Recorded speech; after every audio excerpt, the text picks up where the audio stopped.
strong curves. That's what we're going to be talking about today, but more specifically, why your glutes aren't growing and 3 ways to fix it. Are you ready? Let's get into it. So if your thighs tend to bulk up, but your glutes are really slow to grow, or maybe you've been doing booty workouts for ages now, but you're just seeing no change back there, then you're probably making some mistakes that I know I did when I first started lifting. You see, there are some really crucial steps that you need to get right before you can start seeing progress from your booty workouts. And I know there are so many YouTube fitness girls out there and on Instagram as well who all post their free workouts, but I want you to realize that just copying someone else's workouts doesn't guarantee that you're gonna get results. And the whole point of this video is that I can educate you and show you these things so that you can go out there and do your booty workouts and actually get some results. Check out my own booty transformation.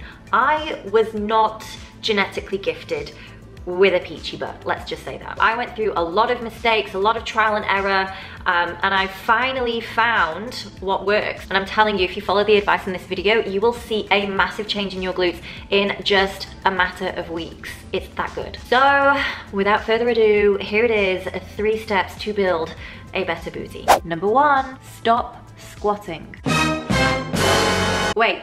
What? Whoa, hang on a minute. Isn't squatting meant to be one of the best exercises for the lower body? Well, yes, it is. I mean, most fitness experts will tell you that you absolutely have to squat if you want to grow some glutes, but I'm here to tell you they're wrong. Because generally for most girls, they have dominant quads or thighs and inactive and lazy glutes. And so the real reason that you can't grow glutes isn't because of bad genetics, it's down to bad training. You see, you've been doing all the wrong type of exercises. So the glutes are the largest muscle group in the body, but they're also the laziest. And that means if they can let any other muscle in the body do the work for them, then by God they will. And unfortunately, if you spend most of your time either sat down at a desk at work or in the car driving, then it only makes it worse. So the glutes need a lot more TLC to get them going. Now, I'm not saying that you need to stop squatting altogether, because as a beginner, it's definitely one of the most basic exercises that you should learn to master, but with the right firing patterns. Here's what generally tends to happen as a newbie when you first start lifting weights. You start off with all the right intentions, so you're squatting, you're lunging, you're leg pressing, you're deadlifting, you know, all that good stuff. But after a while you realize that although you can see some progress, your body isn't looking how you thought it would do, because your thighs are definitely developed, and your glutes are firmer, but they're nowhere near where you'd like them to be. You see, with every single rep, your thighs have taken the brunt and your glutes have taken a backseat. And so over time, that's created stronger and stronger firing patterns within your quads, but your glutes have remained inactive. And once you get to that stage, it's very, very difficult to break that pattern. So how do you fix this problem? Well, it all comes down to mind-muscle connection. And I hear girls tell me all the time that they don't know how to switch their glutes on, and they can't even feel their glutes when they squat. Now that's a really big problem there, because if your glutes aren't firing, then they sure as hell aren't gonna grow, no matter how many squats you do. So you've literally got to retrain your brain to teach the right muscles to fire instead. And the only way that you can do that at first is to stop doing the exercises that continue to stress your quads, so that you can actually give your glutes a chance. If your quads are burning during the exercise, if you're only feeling it in your thighs and you only get sore in your legs the next day, then you need to scratch those exercises out of your workout program for the time being. So the most quad stressing exercises that you absolutely have to avoid for now are the leg extension, the leg press, any sort of narrow stance squat, or where your heels are elevated, because all of those exercises are going to put emphasis on your quads and stop you from being able to activate your glutes. Now, there are exercises that you'll see a lot of fitness people tell you are great for the glutes. Do these with caution and maybe just test it out and see for you if it does stress the quads or not. So they're exercises like a front squat or a hack squat or a wide stance squat, as well as lunges and split squats. They tend to use multiple muscle groups. So if you have inactive lazy glutes and already dominant quads, then your quads are just going to do the work with these exercises. So you're probably thinking, well, what the hell is left? Well, there are plenty more exercises that you can do that are more glute focused and take the emphasis away from your thighs, which basically means they target the hamstrings and the 3 gluteal muscles. But straight off the bat, the number one exercise that you have to start doing is the hip thrust. Other great exercises that are more glute focused and will not stress your quads are the American deadlift, the glute ham raise, or a glute focused hyperextension, and cable variations like the kickback and the hip abduction.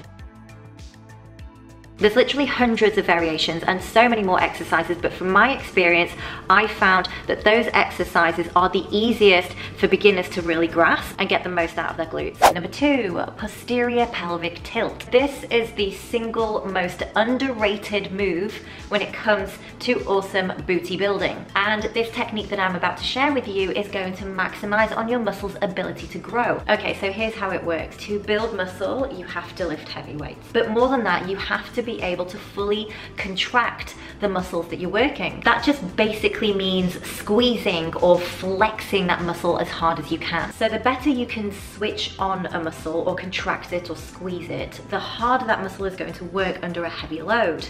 And therefore, the more it contracts, the more it grows. The problem for most girls is that their glutes are so lazy that they don't even know how to switch them on. And it all comes back to those firing patterns that I talked about earlier. So you need to develop stronger firing patterns in your glutes. This is basically what mind-muscle connection means. It's the motor neural pathway where your brain sends a message to the muscle that you're trying to work and tells it to switch on. And if that pathway is weak, then you've guessed it, that booty is just not going to grow. This is why booty band exercises and glute activation sequences are so important. But just mindlessly pumping out some clamshells doesn't guarantee that you're going to get results. And the reason is because you haven't mastered this one simple move, and it's called the posterior pelvic tilt, or as I like to call it, the granny butt. It sounds complicated, I know, but trust me, this simple and subtle move is the precursor to maximum glute contraction. And if you start practicing it daily, you'll be miles ahead of the game. So most of us naturally have a very slight anterior pelvic tilt where our hips sit forward slightly and it creates that small curve in your lower spine. But if our goal is to learn to contract the glutes properly, then we need to do the opposite, which is the posterior pelvic tilt, which basically allows you to keep the core nice and tight, your spine's nice and neutral, and it means that you can really get the most squeeze out of your glutes. Let me show you exactly how to do it. So here's that natural curve that I've got in my spine, which is an anterior tilt. But what I want you to do is imagine like you've got a belt buckle around your waist, and so the belt buckle's sitting just here below your belly button. Imagine you're doing like a crunch, so your abs are getting really tight and drawing that belt buckle up towards you, and at the same time it's going to push your sit bone down. So it's just a very subtle move that allows you to squeeze your glutes as hard as you can. So again, I've got a curve here. I'm gonna draw my pelvis up, tailbone down, and squeeze. You can see my stomach's nice and flat and tight here, and I'm squeezing as hard as I can. Pretty easy, hey?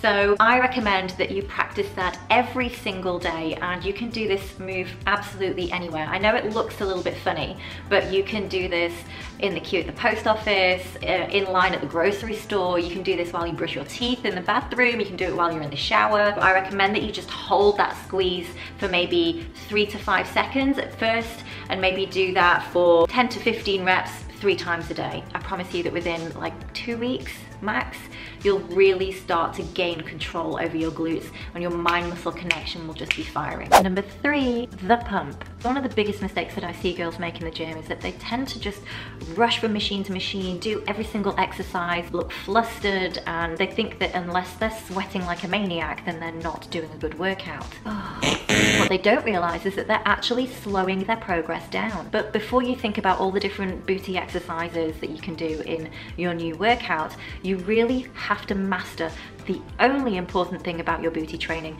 which is glute activation, so that you can induce metabolic stress, which is basically just a fancy term for a method for building muscle. Now, how we do that is by doing high rep glute activation exercises with minimal rest and maximum squeeze.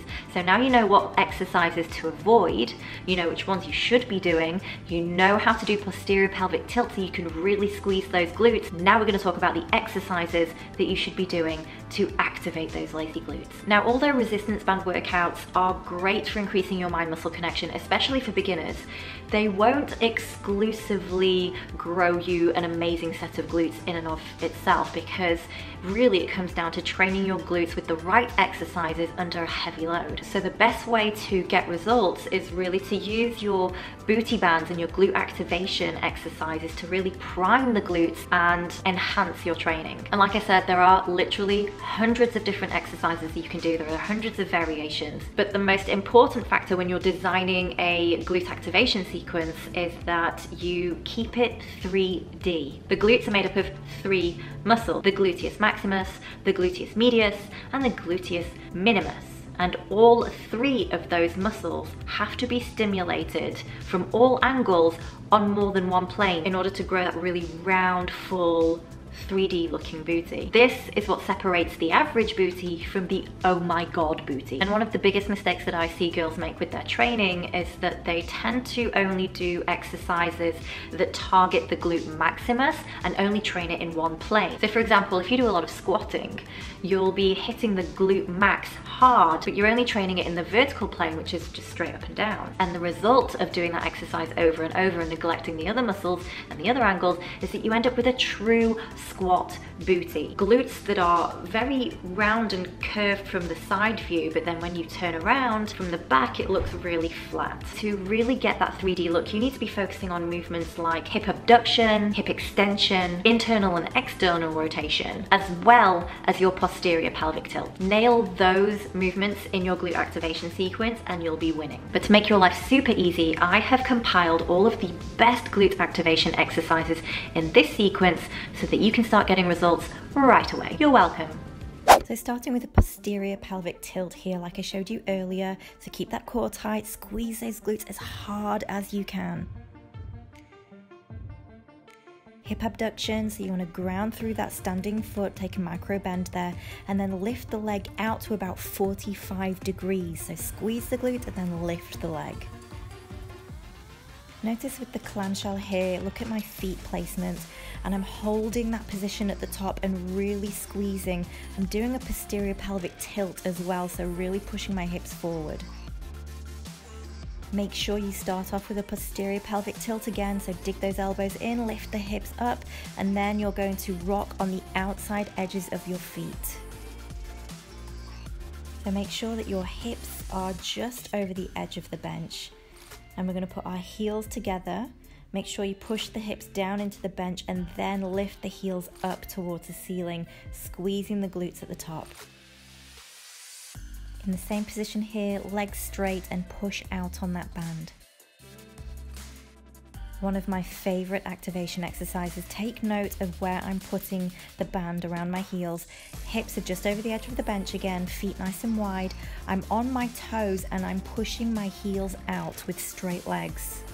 Best to do 2 to 3 rounds of this circuit before you do your heavy lifting, and just remember to squeeze those glutes as hard as you can.